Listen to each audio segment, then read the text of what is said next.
The navigation was monotonously continued from the 31st of May to the 10th of June. On this latter date, the Endeavour, after passing safely along an unknown coast, in the midst of shallows and breakers, for a space of 22 degrees or 1,300 miles, was all at once exposed to a greater danger than any which had been apprehended. They were in 16 degrees S lat, and degrees 39 W long. When Cook, seeing two islets lying low and covered with trees, gave orders to keep well out to sea during the night, so as to look for the islands discovered by Quiros in these latitudes, an archipelago which some geographers had maintained was united to the mainland. Shortly after 9 in the evening, the soundings taken every quarter of an hour showed constantly decreasing depth. All crowded to the deck. The water became deeper. It was concluded that the vessel had passed over the extremity of the sandbanks seen at sunset, and all rejoiced at escape from danger. When the depth increased, Cook and all but the officers of the watch retired to their berths. But at 11 o'clock the sounding line, after indicating 20 fathoms, suddenly recorded 17, and before it was possible to cast anchor, the Endeavour had touched and beaten by the waves, struck upon a rock. The situation was a serious one. The Endeavour, raised by a wave over the ridge of a reef, had fallen again into a hollow in the rock, and by the moonlight, portions of the false keel and the sheathing could be seen floating. Unfortunately, the accident happened at high water. It was useless, therefore, to count upon the assistance of the tide to release the ship. Without loss of time, the guns, barrels, casks, ballast, and all that could lighten the vessel were thrown overboard. The vessel still struck against the rock. The sloop was put to sea, the sails and topsails were lowered, the tow lines were thrown to the starboard, and the captain was about to order the anchor to be cast on the same side, when it was discovered that the water was deeper at the stern. But although the capstan was vigorously worked, it was impossible to move the vessel. Daybreak disclosed the position in all its horrors. Land was 8 leagues distant. Not a single isle was visible between the ship and land where refuge might be found if, as was to be feared, the vessel broke up. Although she had been lightened of 50 tons weight, the sea only gained a foot and a half. Fortunately, the wind fell, otherwise the Endeavour must soon have been a wreck. However, the leak increased rapidly, although the pumps were worked incessantly. A third was put into action. The alternative was dreadful. If the vessel were freed, it must sink when no longer sustained by the rock, while if it remained fixed, it must be demolished by the waves which rent its planks asunder. The boats were too small to carry all the crew to land at one time.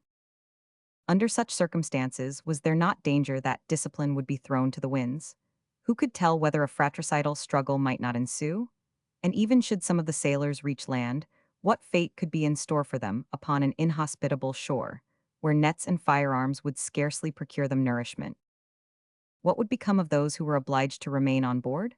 Everyone shared these fears, but so strong a sense of duty prevailed, so much was the captain beloved by his crew, that the terrors of the situation evoked no single cry, no disorder of any kind. The strength of the men not employed at the pumps was wisely harbored for the moment when their fate should be decided. Measures were so skillfully taken that when the sea rose to its height, all the officers and crew worked the capstan, and as the vessel was disengaged from the rock, it was ascertained that she drew no more water than when on the reef. But the sailors were exhausted after 24 hours of such terrible anxiety. It was necessary to change the hands at the pumps every 5 minutes. A new disaster was now added. The man whose duty it was to measure the water in the hold announced that it had increased to 18 inches in a few moments. Fortunately, the mistake of the measure taken was immediately ascertained, and the crew were so overjoyed that they fancied all danger over. An officer named Monkhouse conceived an excellent idea.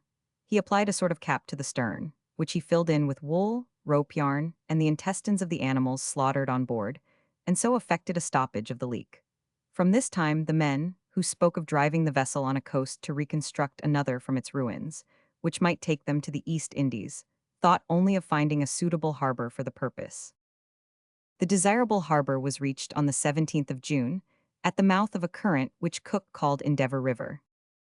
The necessary labors for the careening of the vessel were at once begun, and carried on with the utmost rapidity. The sick were landed, and the staff visited the land several times, in the hope of killing some game, and procuring fresh meat for the sufferers from scurvy. Tupia saw an animal which Banks, from his description, imagined to have been a wolf, but a few days later several others were seen, who jumped upon their 4 feet and took enormous leaps. They were kangaroos, marsupial animals, only met with in Australia, and which had never before seen a European.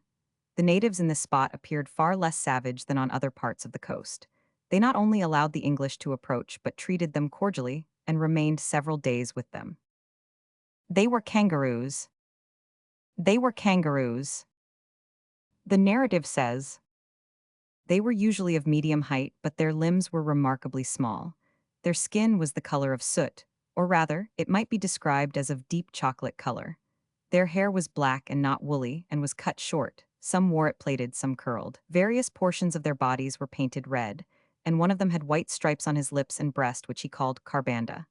Their features were far from disagreeable. They had very bright eyes, white and even teeth, and their voices were sweet and musical. Some among them wore a nose ornament which Cook had not met with in New Zealand. It was a bone, as large as a finger, passed through the cartilage. A little later, a quarrel arose. The crew had taken possession of some tortoises which the natives claimed, without having in the least assisted in capturing them. When they found that their demand was not acceded to, they retired in fury and set fire to the shrubs in the midst of which the English encampment was situated. The latter lost all their combustible commodities in the conflagration, and the fire, leaping from hill to hill, afforded a magnificent spectacle during the night. Meantime, Messrs. Banks, Solander, and others enjoyed many successful hunts. They killed kangaroos, opossums, a species of polecat, wolves, and various kinds of serpents, some of which were venomous. They also saw numbers of birds, kites, hawks, cockatoos, orioles, paroquets, pigeons, and other unknown birds. Tahitian fleet off Opry. Tahitian fleet off Opry. Facsimile of early engraving. After leaving Endeavour River, Cook had good opportunities of testing the difficulties of navigation in these latitudes. Rocks and shallows abounded. It was necessary to cast anchor in the evening, for it was impossible to proceed at night through this labyrinth of rocks without striking. The sea, as far as the eye could reach, appeared to dash upon one line of rocks more violently than upon the others. This appeared to be the last. Upon arriving there, after 5 days' struggle with a contrary wind, Cook discovered 3 islands stretching 4 or 5 leagues to the north. But his difficulties were not over. The vessel was once more surrounded by reefs and chains of low islets, amongst which it was impossible to venture. Cook was inclined to think it would be more prudent to return and seek another passage. But such a detour would have consumed too much time and have retarded his arrival in the East Indies. Moreover, there was an insurmountable obstacle to this course. 3 months' provisions were all that remained. The situation appeared desperate, and Cook decided to steer as far as possible from the coast and to try and pass the exterior line of rocks. He soon found a channel, which shortly brought them to the open sea. So happy a change in the situation, says Kippis, was received with delight. The English were full of it and openly expressed their joy. For nearly 3 months they had been in perpetual danger. When at night they rested at anchor, the sound of an angry sea forced them to remember that they were surrounded by rocks, and that, should the cable break, shipwreck was inevitable. They had traveled over 360 miles and were forced to keep a man incessantly throwing the line and sounding the rocks through which they navigated. Possibly no other vessel could furnish an example of such continued effort. Had they not just escaped so terrible a danger, the English would have had cause for uneasiness in reflecting upon the length of way that remained to them across a sea but little known, upon a vessel which let in 9 inches of water in an hour. With pumps out of repair and provisions almost consumed, the navigators only escaped these terrible dangers to be exposed on the 16th of April to a peril of equal magnitude. Carried by the waves to a line of rocks above which the sea spray washed to a prodigious height, making it impossible to cast anchor. Without a breath of wind, they had but one resource, to lower boats to tow the vessel off. In spite of the sailors' efforts, the Endeavour was still only 100 paces from the reef, when a light breeze, so slight that under better circumstances no one would have noticed it, arose and disengaged the vessel. But 10 minutes later it fell, the current strongly returned, and the Endeavour was once more carried within 200 feet of the breakers. After many unsuccessful attempts, a narrow opening was perceived. The danger it offered was less imminent than that of remaining in so terrible a situation, says the narrative. A light breeze which fortunately sprang up, the efforts of the boats and the tide, conveyed the ship to the opening, across which she passed with frightful rapidity. The strength of the current prevented the Endeavour from touching either shore of the channel, which, however, was but a mile in width and extremely unequal in depth, giving now 30 fathoms, now only 7 of foul bottom. If we have lingered somewhat over the incidents of this voyage, it is because it was accomplished in unknown seas, in the midst of breakers and currents, which, sufficiently dangerous for a sailor when they are marked on a map, become much more so when, as was the case with Cook, since leaving the coast of New Holland, the voyage is made in the face of unknown obstacles, which all the instinct and keen vision of the sailor cannot always successfully surmount. One last question remained to be solved. Were New Holland and New Guinea portions of one country? Were they divided by an arm of the sea or by a strait? In spite of the dangers of such a course, Cook approached the shore and followed the coast of Australia towards the north. On the 21st, he doubled the most northerly cape of New Holland, to which he gave the name of Cape York, and entered a channel sprinkled with islands near the mainland, which inspired him with the hope of finding a passage to the Indian Ocean. Once more he landed, and planting the English flag, solemnly took possession in the name of King George of the entire eastern coast from the 18th degree of latitude to this spot, situated in 107 degrees south.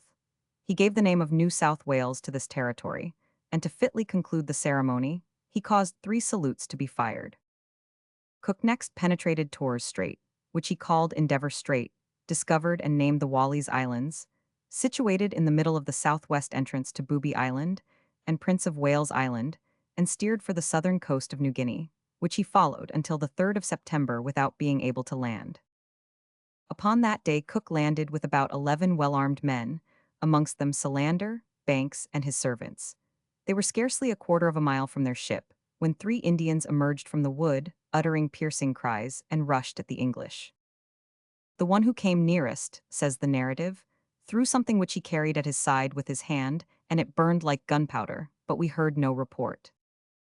3 Indians emerged from the wood. 3 Indians emerged from the wood. Cook and his companions were obliged to fire upon the natives in order to regain their ship, from whence they could examine them at their leisure. They resembled the Australians entirely, and like them, wore their hair short and were perfectly naked, only their skin was less dark, no doubt because they were less dirty. Meantime the natives struck their fire at intervals, 4 or 5 at a time. We could not imagine what this fire could be, nor their object in throwing it. They held in the hand a short stick, perhaps a hollow cane, which they flourished from side to side, and at the same instant we saw the fire and smoke exactly as it flashes from a gun, and it lasted no longer. We observed this astonishing phenomenon from the vessel, and the illusion was so great that those on board believed the Indians had firearms, and we ourselves should have imagined they fired guns, but that our ship was so close that in such a case we must have heard the explosion.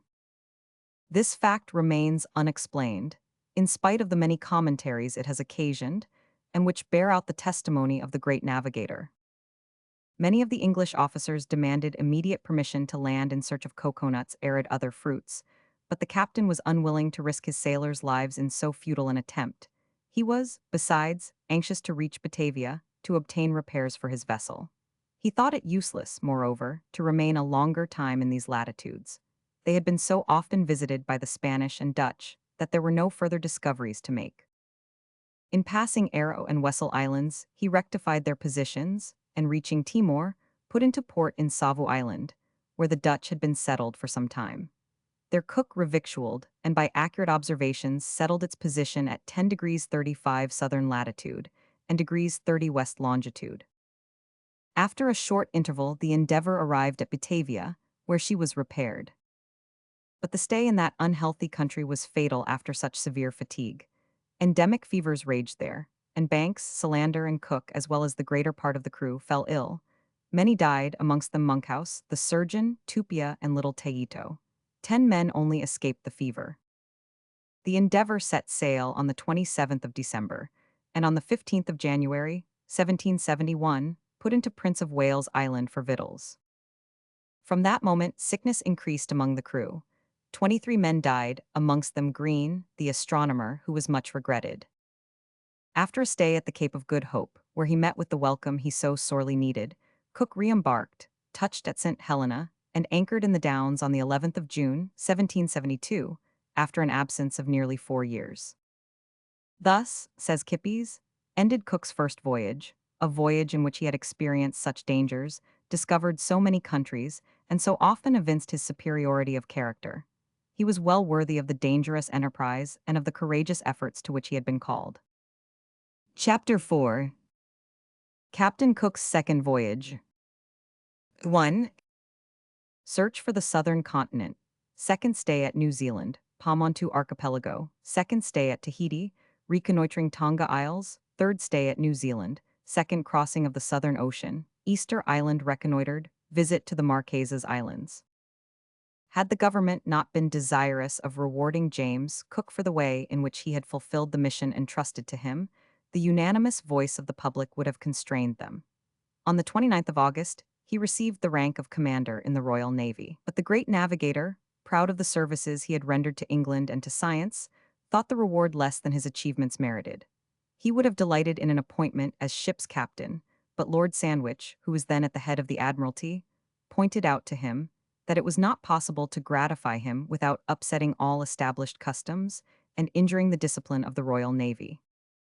However, Cook busied himself in putting together the necessary materials for the narration of his experiences, but being soon occupied with still more important matters, he placed them in the hands of Dr. Hawkesworth, who was to superintend their publication. At the same time, the observations he had taken on the transit of Mercury, in concert with Mr. Green, his calculations and astronomical solutions, were submitted to the consideration of the Royal Society, and that learned body at once recognized his merit. In one respect, however, the important results obtained by Cook were incomplete. He had not perfectly proved the impossibility of an Antarctic continent. This chimera was still dear to the hearts of scientific men, although obliged to admit that neither New Zealand nor Australia made part of such a continent, and that the Endeavour had navigated in latitudes in which it might have been found. They still affirmed that it would be found still more south, and reiterated all those advantages which its discovery would entail. The government determined to settle a question which had been discussed for so many years, and to dispatch an expedition for the purpose. Its commander was easily selected. The nature of the voyage demanded vessels of peculiar construction. As the Endeavour had been sent to the Falkland Islands, the Admiralty gave orders for the purchase of the two suitable vessels for the purpose. Cook was consulted, and insisted that the ships should be solidly built, draw little water, and possess capacity for carrying provisions and ammunition in proportion to the number of the crew and the length of the voyage. The Admiralty accordingly bought two vessels, constructed at Whitby by the same shipbuilder as the Endeavour. The larger was of 462 tons burden and was named the Resolution. The second was only of 336 tons and was called the Adventure. Cook received command of the Resolution, and Captain Tobias Furneaux, second lieutenant of the Wallis, was raised to the command of the Adventure. The second and third officers and several of the crew had already served in the Endeavour. It may readily be imagined that every possible care was taken in the equipment of these ships. Lord Sandwich and Captain Palliser themselves superintended every detail. Each of the ships was stocked with provisions of every kind for 2 years and a half. Very extraordinary articles were provided at the instance of Captain Cook, who claimed them as antiscorbutics. For instance, malt, sauerkraut, salted cabbages, soup slabs, mustard and salop, as well as carrot marmalade, and thickened and unfermented beer, which was tried at the suggestion of Baron Storch of Berlin, and Mr. Pelham, secretary to the Commissariat Department. Equal care was taken to ship two small boats, each of 20 tons, intended to carry the crew in case of shipwreck. William Hodges, a landscape painter, two naturalists, John Reinhold Forster and his son George, two astronomers, W. Wales and W. Bailey, accompanied the expedition, provided with the best instruments for observation. Nothing that could conduce to the success of the adventure was neglected. It was to return with an immense amount of collected information, which was to contribute to the progress of the natural and physical sciences and to the ethnology of navigation and geography. Cook says, I received my instructions at Plymouth dateth June. They enjoined my immediate departure for the island of Madeira, to ship wine there, and thence to proceed to the Cape of Good Hope, where I was to let the crew have a spree on shore and obtain the provisions and other stores I needed, to advance southwards and endeavor to find Circumcision Cape, which was said to have been discovered by M. Bouvet in the 54 degrees southern parallel and about 11 degrees 20 east longitude, reckoning from Greenwich. If I found this cape, to ascertain whether it was part of the continent or an island. Should it prove the former, to neglect no opportunity of investigating its possible extent, to collect facts of every kind which might be useful to navigation and commerce, or would tend to the progress of the natural sciences. I was desired to observe the spirit, temperament, character, and means of the inhabitants, should there be any, and to use every fair means of forming friendly alliances with them. My instructions proceeded to enjoin me to seek discoveries in the east or west, according to the position in which I might find myself, and advised my nearing the South Pole as much as possible, and as long as the condition of the ships, the health of the crew, and the provisions allowed of my doing so. To be careful in any case to reserve sufficient provisions to reach some known port, where I might refit for my return to England. In addition, I was ordered, if I found Circumcision Cape to be an island, or if I did not succeed in finding it, in the first case to take the necessary bearings, and in both to sail southward, as long as I still hoped to find the continent. Then to proceed eastward, to look for this continent, and to discover the islands which might be situated in this part of the southern hemisphere. To remain in high latitudes and to prosecute my discoveries, as had been already said, as near the pole as possible, until I had completed the navigation of the world, and finally to repair to the Cape of Good Hope, and from thence to Spithead. Cook left Plymouth Harbor on the 13th of July, and on the 29th of the same month he arrived at Funchal, in Madeira.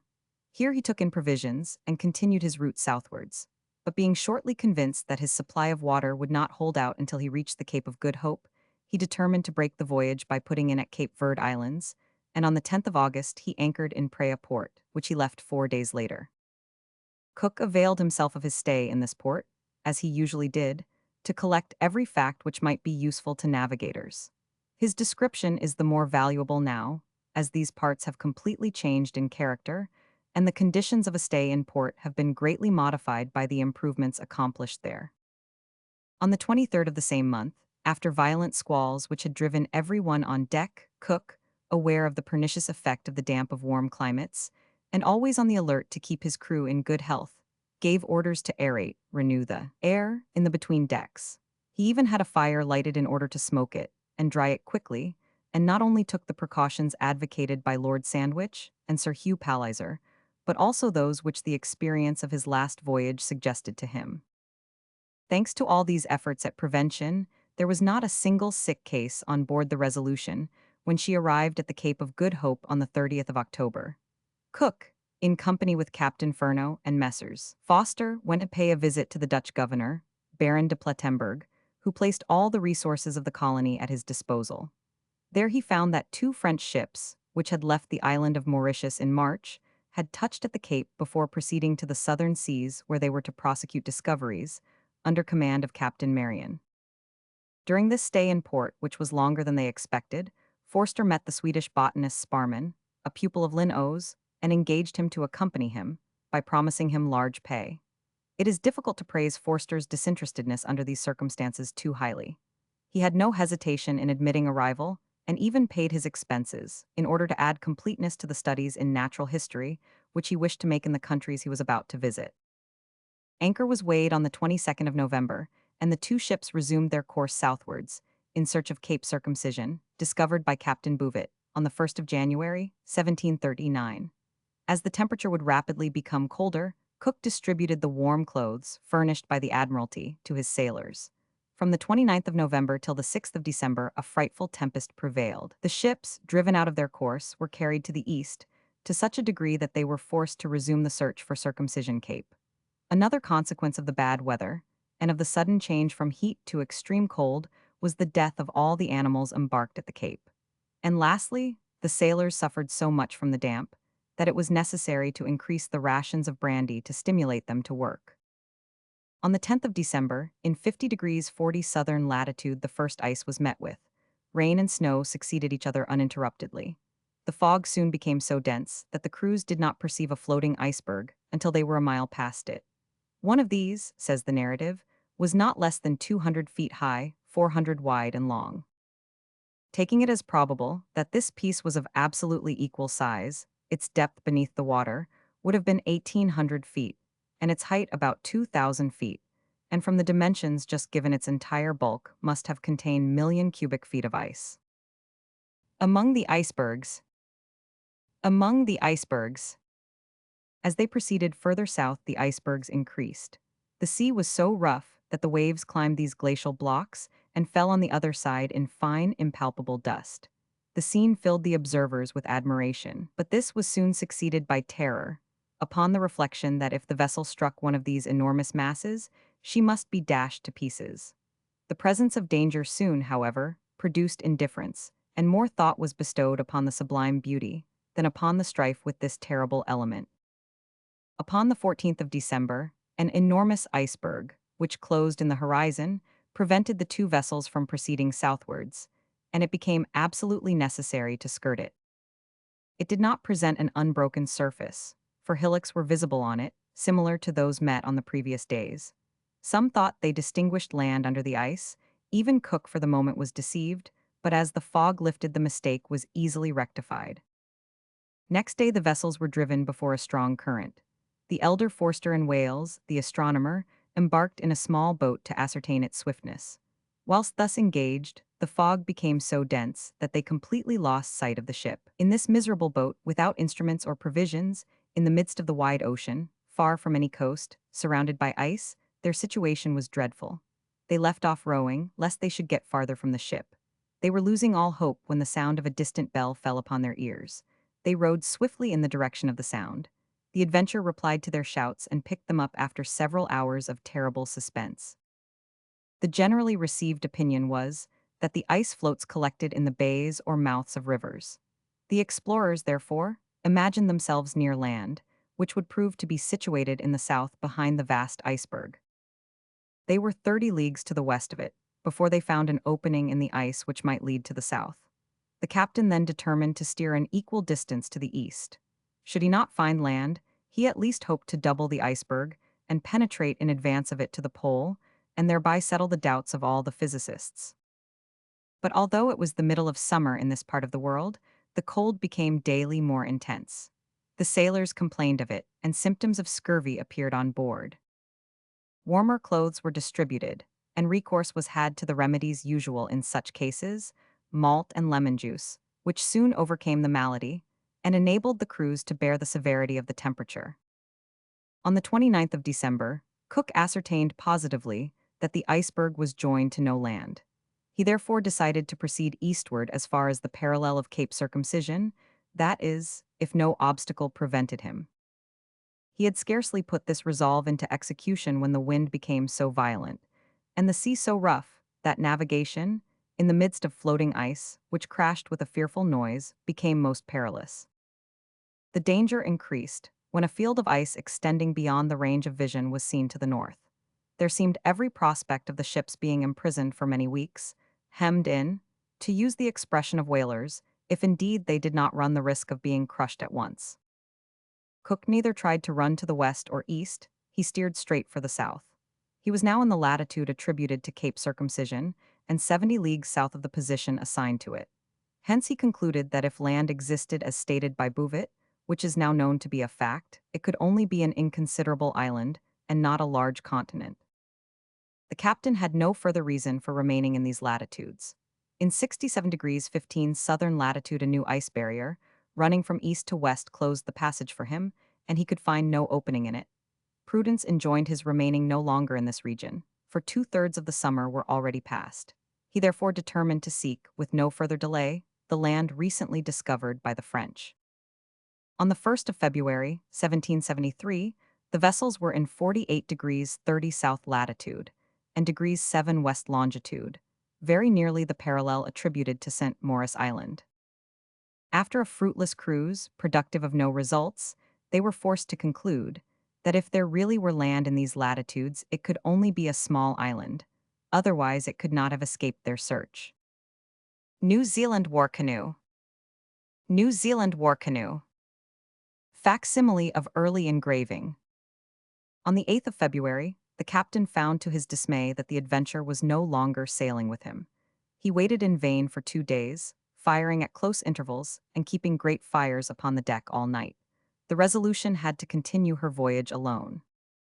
On the morning of the 17th of February, between 12 and 3 o'clock, the crew witnessed a magnificent spectacle, then first seen by European eyes. It was an aurora borealis. The officer of the watch, says the narrative, noticed that from time to time rays left it in spiral and circular forms, and that then its brilliancy increased, which gave it an extremely beautiful appearance. It appeared to have no particular bearing, but remained motionless in the heavens, which it filled entirely from time to time, by throwing its light to all parts. After another attempt to pass the Arctic Circle, an attempt which the fogs, the rain, the snow, and the ice blocks forced him to relinquish, Cook resumed his course to the north, convinced that he left no large land behind him, and regained New Zealand, which he had agreed upon with the Adventure as a rendezvous in the event of separation. On the 25th of March, he cast anchor in Dusky Bay, after 170 consecutive days of sea, in which he had not made less than 3,660 leagues, without one sight of land. As soon as he could find suitable anchorage, the captain hastened to avail himself of the resources for feeding his crew, which the country furnished in fowls, fish, and vegetables, whilst he himself, generally with the plumb line in his hand, traversed the environs of the bay. He met only a few natives, with whom he had little intercourse, but one family, becoming somewhat familiarized, established itself 100 yards from the landing place. Cook gave a concert for them, in which the fife and cornet were lavished on them in vain. The New Zealanders awarded the palm to the drum.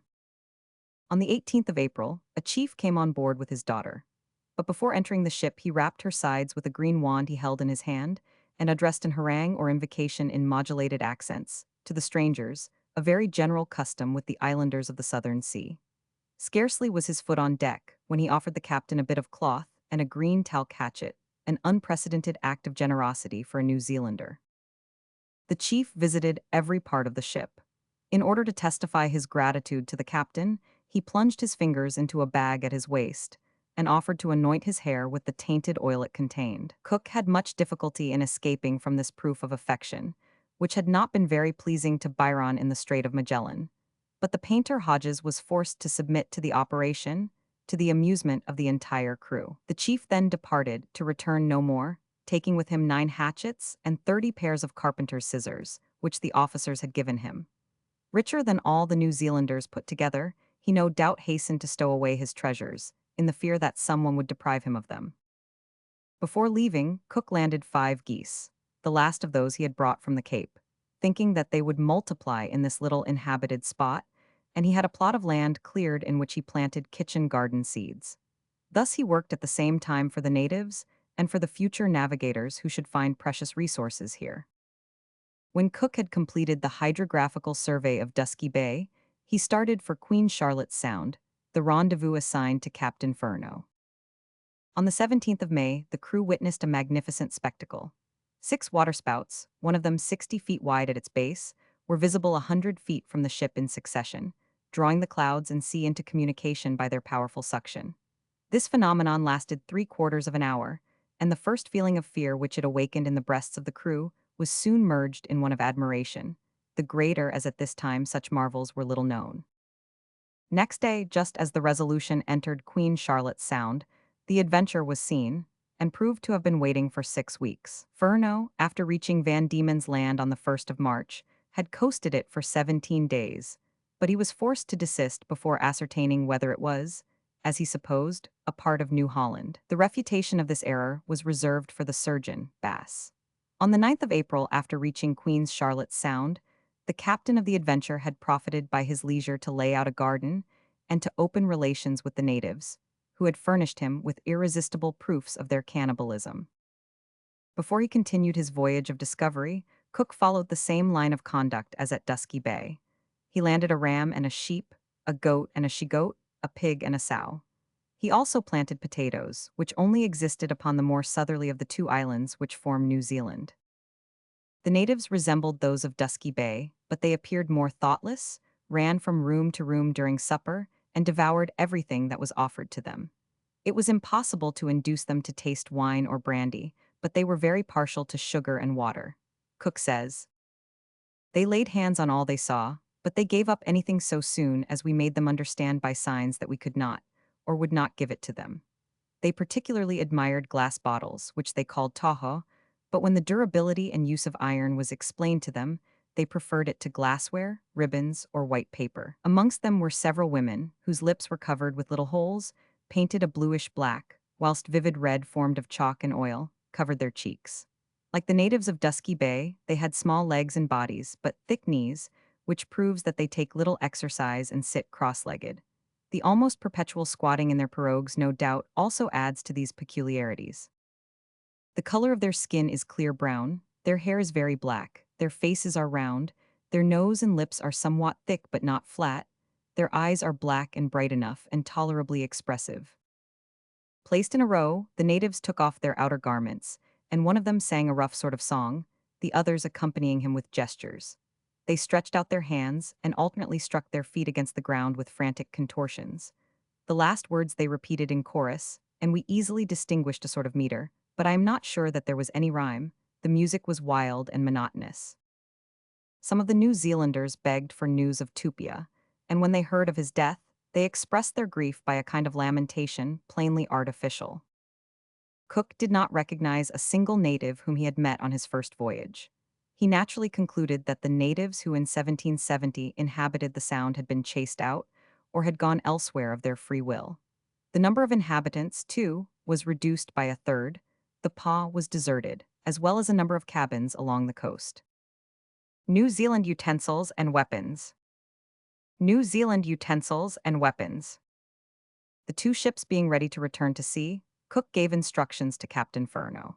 He wished to advance southward between 41 degrees to 46 degrees S lat, up to 140 degrees west longitude, and if he found no land, to steer towards Tahiti, which was appointed as the place of rendezvous. He then proposed to return to New Zealand and survey all the unknown parts of the sea between that island and Cape Horn. Towards the end of July, after a few days' hot weather, scurvy again broke out on board the Adventure. The Resolution escaped the scourge, owing to the precautions from which Cook never departed for a single day, and the example which he himself set of constantly eating celery and scurvy grass. On the 1st of July, the two vessels were in S lat, 25 degrees 1 and degrees 6 W long, the situation which Carteret attributed to Pitcairn Island. Cook endeavored to find it, but, to his great regret, the illness on board the Adventure shortened his cruise. He was anxious to verify or rectify the longitude of this island, and by so doing, that of all the surrounding lands discovered by Carteret, which had not been confirmed by astronomical observations. But having no longer any hope of finding an Antarctic continent, he set sail for the northwest, and soon reconnoitered several of the islands seen by Bougainville. The outlying islands with which the Pacific Ocean abounds between the tropics, he says, are on a level with the waves in the low parts, and raised only a rood or two above them in the others. Their shape is often circular. In the center they contain a basin of sea water, and the depth of water all round is not to be sounded. They produce little. Coconuts appear to be the best of their productions. Yet in spite of this sterility, and of their small extent, most of them are inhabited. It is not easy to conceive how these little settlements were peopled, and it is not less difficult to determine from whence the highest islands of the Southern Sea drew their inhabitants. On the 15th of April, Cook reconnoitered Osnaburg or Mara Islands, discovered by Wallis, and set off for Adedipiha, where he intended to embark as many provisions as possible before reaching Matavai. At daybreak, says Forster, we rejoiced in one of those beautiful mornings which poets of every country have tried to paint. A light breeze brought a delicious perfume from the land and ruffled the surface of the water. The forest-capped mountains elevated their majestic heads, over which the rising sun shed his beams.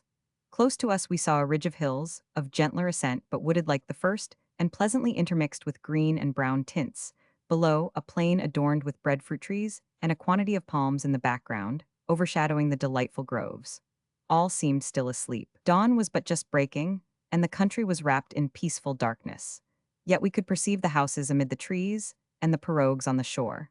Half a mile from the beach, the waves broke over a reach of rocks level with the sea, and nothing could equal the tranquility of the interior flow of the harbor. The day star shed its luster on the plain, the natives rose, and by degrees added life to this charming scene.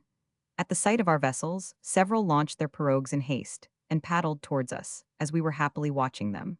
We little thought that we were going to run into great danger, and that destruction would soon threaten the vessels and their crews on this fortunate coast. Skillful the writer, happy the painter, who knew how to find such fresh and varied colors. This enchanting picture is conveyed in a few words. One regrets not having accompanied this bold sailor, this scientist who so well understood Dame Nature. Unfortunately, we could not visit these innocent and peaceable inhabitants in that age of gold to which our own century offers a painful comparison. The vessels were half a league from a reef when the wind fell. In spite of every effort, the ships were driven upon the rocks, in the very sight of the much-coveted land, when a clever maneuver of the captains, ably seconded by the tide and the land breeze, came to their rescue. They had, however, received some injuries, and the Adventure lost 3 anchors. The ships were surrounded by a crowd of pirogues, and every variety of fruit was exchanged for glass beads. Still, the natives offered neither fowls nor pigs. Those that were seen near the cabins belonged to the king, and they had no right to sell them. Several of the Tahitans begged for news of Banks and the companions of Cook's earlier voyage. Some also inquired for news of Tupia, but they spoke no more of him when they had learned the circumstances of his death. Next day, the 2 vessels anchored in the roadstead of Adedi Piha, 2 cable lengths from the shore, and were besieged by visitors and traffickers. Some profited by the crush to throw the merchandise they had already sold into their canoes, that they might sell it over again. To put a stop to this trick, Cook drove the perpetrators away, after having flogged them, a punishment which they accepted without complaining. In the afternoon, the 2 captains landed, to examine the watering place, which they found very convenient. During their absence, a crowd of natives came on board, and amply confirmed the unenviable reputation they had acquired in the earlier records of Bougainville and Cook. One of the officers, standing on the quarterdeck, says the narrative, desiring to give a child 6 years old, in one of the pirogues, some glass beads, let them fall into the sea. The child at once jumped into the water and dived until he recovered them. To reward his skill, he threw other trifles to him, a generosity which tempted a crowd of men and women, who amused us by their surprising agility in the waves. Their easy attitudes in the water, and the suppleness of their limbs, made them like amphibious animals. But the Tahitans who came on board were detected in several acts of theft. One of them, who remained for the greater part of the day in Cook's bedroom, hastened to jump into the sea, and the captain, enraged by his conduct, had shots fired over his head. A boat, sent to take the pirogues of the robbers, was assailed with stones until it reached the shore, and it was only after a discharge of shot that the assailants determined to retreat. These hostilities led to no result. The natives came on board as if nothing had occurred. Cook learned from them that the greater part of his old friends from the neighborhood of Matavai had fallen in a battle between the inhabitants of the 2 peninsulas. The officers made many excursions on land. Forster, animated by an ardor for botanical research, missed none of them. In one of these, he witnessed the method employed by the Tahitans in preparing their stuffs. We had gone but a few paces, he says, when a noise from the forest struck upon our ears. Following the sounds, we reached a little tent, where 5 or 6 women sitting upon either side of a large square piece of wood were thrashing the fibrous bark of mulberry trees to fabricate their stuffs. For this purpose, they used a bit of square wood, with long parallel grooves more or less hollowed, according to the different sides. They paused a moment to enable us to examine the bark, the hammer, and the beam which served them for a table. They also showed us a kind of gum water in a large coconut, which they used from time to time to join the various bits of bark together. This glue, which appears to us to be obtained from the Hibiscus esculentus, is absolutely needful in the fabrication of the stuff, which being occasionally 2 or 3 yards wide and 50 long, are composed of small pieces of the bark. The women employed at this work wore very old and ragged clothes, and their hands were hard and knotted. The same day Forster saw a man with very long nails, of which he was immensely proud, as proving that he was not obliged to work for his bread. In Annam, in China and other countries, this singular and ridiculous fashion is common. A single finger is kept with a shorter nail, being the one used to scratch with, a very frequent occupation in the extreme east. In another of his walks Forster saw a native, who passed his days in being fed by his wives, quietly lying upon a carpet of thick shrubs. This melancholy person, who fattened without rendering any service to society, recalled Sir John Mandeville's anger at seeing such a glutton who passed his days without distinguishing himself by any feats of arms, and who lived in pleasure, as a pig which one fattens in a sty. who passed his days in being fed by his wives. Who passed his days in being fed by his wives. On the 22nd of August, Cook, having learned that King Wahitua was in the neighborhood, and being desirous of seeing him, landed with Captain Furneaux, the Forsters, and several natives. He met him advancing towards him with a numerous suite, and recognized him at once as he had seen him several times in 1769.